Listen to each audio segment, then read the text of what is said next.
Good morning, boys and girls of all ages. Welcome back to my channel. Yours truly, Eddie G, giving you all the latest news and updates in and around the NBA. So, seems like lately Carmelo Anthony is back on the headline news after his interview with Stephen A. Smith last Friday on ESPN First Take. So during the interview, I was able to catch most of it. He stated that he is willing to accept a role, even if it's a supporting role, a person who's coming off the bench.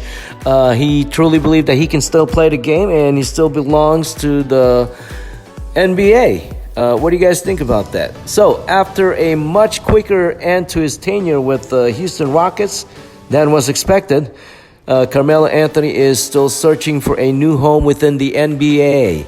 And it is something that he is attempting to attack head-on, as evidenced by his appearance on ESPN last Friday. Out of 30 teams, you mean to tell me I can't make a 15-man roster? Anthony asked rhetorically during his recent interview with Stephen A. Smith on First Take. But in doing so, may have unwittingly provided the league an answer. Anthony's attitude is the red flag, keeping him from being employed. I mean, obviously, there's 30 teams out there and nobody wants to take chances, you know? For 2 years, he bristled at the notion of coming off the bench. After 9 months without basketball, Anthony is no longer claiming he is an all-star or even a starter.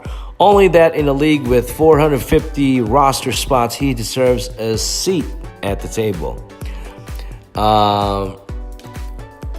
Anthony probably is one of the 450 best basketball players in the world. He just needed to prove that he was okay with being closer to the back of that list than the front before any team would actually feel comfortable signing him. But his interview with Smith have accomplished that goal, and it was a rare display of off-court humility for the 10-time All-Star.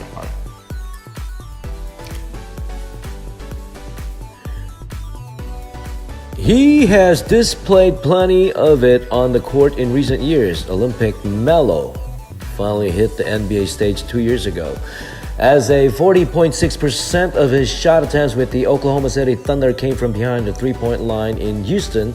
That figure rose to 52.9%, but they only went in at 35.3% of the time, less than the league average in a three-point obsessed NBA. And that makes finding a fit difficult, so does his porous defense.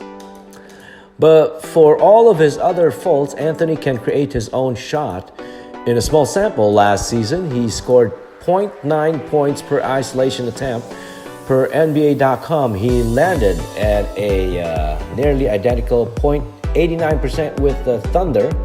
And both figures are better than what Damian Lillard at 0.87, Donovan Mitchell at 0.85, and D'Angelo Russell at 0.83 posted last season.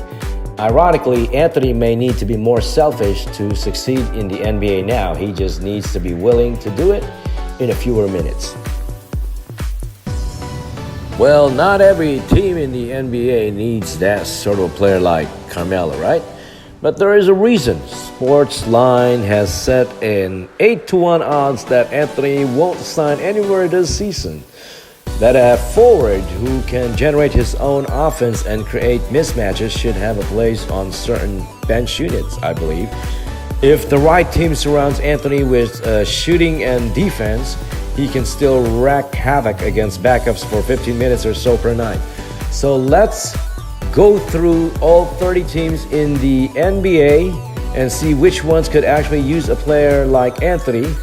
And these are the best fits for Anthony next season in reverse order. Coming in at number 30 is his former team, the Houston Rockets. They are the muscle handshake meme personified. Russell Westbrook and Daryl Morey probably don't agree on much in terms of basketball philosophy, but neither is taking Anthony back. I don't think so. We have the Oklahoma City Thunder coming in at number 29. If this didn't work with Westbrook and Paul George, Why would it work with Shea Gilgeous-Alexander and Danilo Gallinari, right? So it don't make sense at all. Coming in at number 28, we have the Golden State Warriors. The Warriors are hard capped at the moment thanks to the Angelo Russell sign and trade. They currently have less than $300,000 left under that cap space to spend. So Carmelo Anthony's minimum salary from a cap perspective would cost them around $1.6 million. So the Warriors literally cannot sign Anthony at this moment. Coming in at number 27, the Minnesota Timberwolves. The new president of basketball operations, Gerson Roses, came from Houston. Whoa. And young Andrew Wiggins is basically just old Carmelo Anthony. That's what it is, without the headband and extensional dread. Wow. Coming in at number 26, the Brooklyn Nets.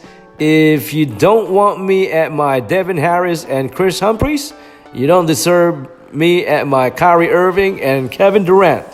That's what the Brooklyn Nets are saying. All right, so coming in at number 25, we have the Milwaukee Bucks. If anything could cause riots in Wisconsin, it would be the Bucks. Twitter watching Carmelo Anthony become the latest aging forward to steal minutes from DJ Wilson. Coming in at number 24, we have the New Orleans Pelicans. And with the New Orleans Pelicans, there just isn't any playing time. Zion Williamson, Derek Favors, Jackson Hayes are going to eat up most of the front court minutes, and developing Kenrick Williams and Nicolo Melli is too important to devote any leftover playing time to Carmelo Anthony. Wow. Coming in at number 23, we have the Utah Jazz. Donovan Mitchell's first-round humiliation of Anthony might be what ended his career. The Jazz aren't going to be the team that revives it. Trust me.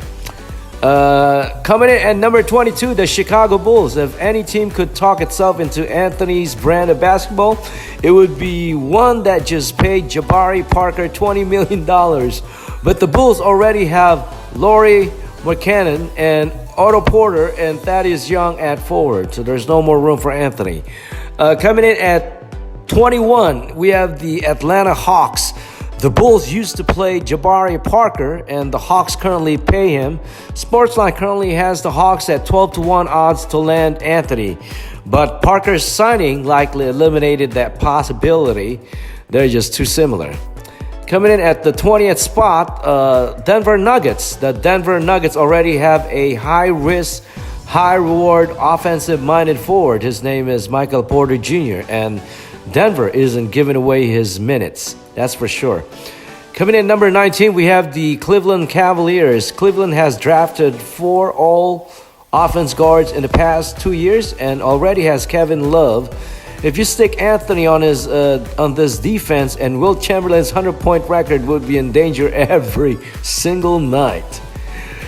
Moving into number 18, we have the Miami Heat. The Heat have the same hard cap restrictions that the Warriors do, but in more ambition in circumventing it for the right players, as they would have done for Westbrook. Anthony is a star, and Miami loves stars, but he isn't a fit with Jimmy Butler in place and a glut of forwards already on the roster. Moving into number 17, the Sacramento Kings. The Kings go too deep at every position. There's no room in this rotation for Anthony. Number 16, the Indiana Pacers, already paying TJ Warren nearly $11 million to be their Carmelo Anthony. Moving in at number 15, the Phoenix Suns. Yes, Anthony would be a welcome distraction for what promises to be another season in the high lottery. But Monty Williams deserves better than trying to build a defense around him and Devin Booker. Number 14, the Los Angeles Lakers. The Lakers are Sportsline's current favorite to sign Anthony at 2-1 for good reason. They have an empty roster spot and his close friend LeBron James, but the Lakers have cast their lot with Kyle Kuzma in this role. If they were going to pursue Anthony either by choice or coercion from James, it likely would have happened by now. Number 13 are the Los Angeles Clippers. The Clippers have an empty roster spot as well, and their offense should be fairly isolation heavy with Kawhi Leonard leading the way. If Paul George is going to miss time recovering from shoulder surgery and Leonard adopts any sort of load management schedule, it wouldn't hurt to have some sort of offensive facsimile of either on their roster. The Clippers are too analytically inclined to realistically to sign Anthony, but there is some semblance of a fit. That is why Sportsline has placed their odds of signing Anthony at 5-1. The New York Knicks, the dream of an all-powered forward roster, died from Shams Charania of Athletic reported that the Knicks only would have been interested had they landed two-star free agents. Perhaps they'll sing a different tune as fans grow restless midway through another lost season. Coming in at number 11, the Memphis Grizzlies. The small market tankers could always use a box office draw, but the Grizzlies won't risk letting him influence their young core. That's the problem. Coming in number 10, the San Antonio Spurs. They already have DeMar DeRozan and LaMarcus Aldridge, so this shouldn't be a fit, but they are willing to pay Marcus Morris $10 million to take bad shots for them. He turned it down, and Anthony would do it for far less. Coming in number 9, the Boston Celtics. There really isn't a power forward on this roster besides rookie Grant Williams, but the Celtics prefer it that way. They like to play the versatile forwards on defense, and Anthony doesn't qualify. I'm sorry. Moving in at number 8, the Charlotte Hornets. Anthony is a Jordan brand endorser, and Charlotte managed to squeeze some product out of a fading legend 2 years ago in Dwight Howard. But really, this comes down on how awful the Hornets are. Do they really have a better way of spending this season than hosting the Carmelo Anthony farewell tour? Wow. Number 7, the Detroit Pistons. It's time to correct the injustice of Darko Milicic pick, and given Detroit's lack of assets, it's not as if they have any realistic path to acquiring actual all-stars. The best bet is building a 2012 all-star team. Imagine how many jerseys the Pistons could sell with Anthony, Blake Griffin, and Derrick Rose under one roof. Moving in at number 6 are the Portland Trail Blazers. The Blazers have been interested in Anthony in the past, and Damian Lillard has vocally supported him in his free agency. They have enough scoring as is, but they lack forward depth. Anthony isn't the sort of wing defender they need, but he could at least fill some regular season minutes that would otherwise go to undersized guards. Number 5, the Washington Wizards. If you're going back to tanking, at least make it fun for the fans, right? So they've already signed Isaiah Thomas, so the white flag has officially been waved defensively. Lean into the bit. Number 4, we have the Dallas Mavericks. With Tim Hardaway Jr. has dealt with leg injuries over the past 2 years, leaving the Mavericks with only 2 players who can create their own shot if those injuries persist: Luka Doncic and Kristaps Porzingis.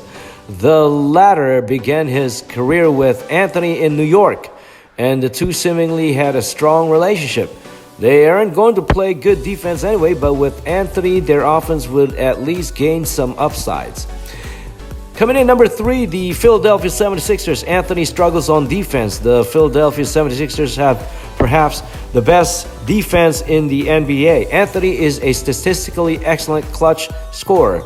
The 76ers no longer have closer after losing Jimmy Butler. If any team is equipped to hide Anthony's weaknesses and take advantage of his strength, it would be the 76ers. Most teams shy away from pure isolation scorers, and Philadelphia could really use one. The Orlando Magic sliding in at number 2. Coming in number 2, the Magic scored only 101.3 points per 100 possessions when Nikola Vucevic sat last season. That was a decline over 9 points per 100 without him. With only major additions this summer were Al Farouk Amino, a defensive specialist, and Chuma Okiki, who is recovering from a torn ACL. Anthony is the only available player who has any chance of helping their offense when Vucevic is resting. And the number one team most likely to sign Carmelo Anthony as the best fit for their team are no other than the Toronto Raptors. Yes, the defending champion lost one of the league's best one-on-one scorers in Kawhi Leonard. They traded another isolation specialist in DeMar DeRozan to get him in the first place. This is an organization that knows how to support the bold, dominant players. They could surround Anthony with great defense and spacing whenever he takes the floor, like the 76ers. The Raptors are well situated to accentuate his strength and minimize his weakness, but they have lower ambitions and more credits with their fan base after winning the championship. That is why Sportsline gives the Raptors the second best odds among the NBA teams to sign Anthony at 3-1. But it's important to note that very little is known about Anthony's future at this moment. Sportsline lists only odds for 4 teams to sign him, and the field has 8-1 odds in those sweepstakes. The fits above are theoretical until one team decides to take the plunge and bring Anthony abroad.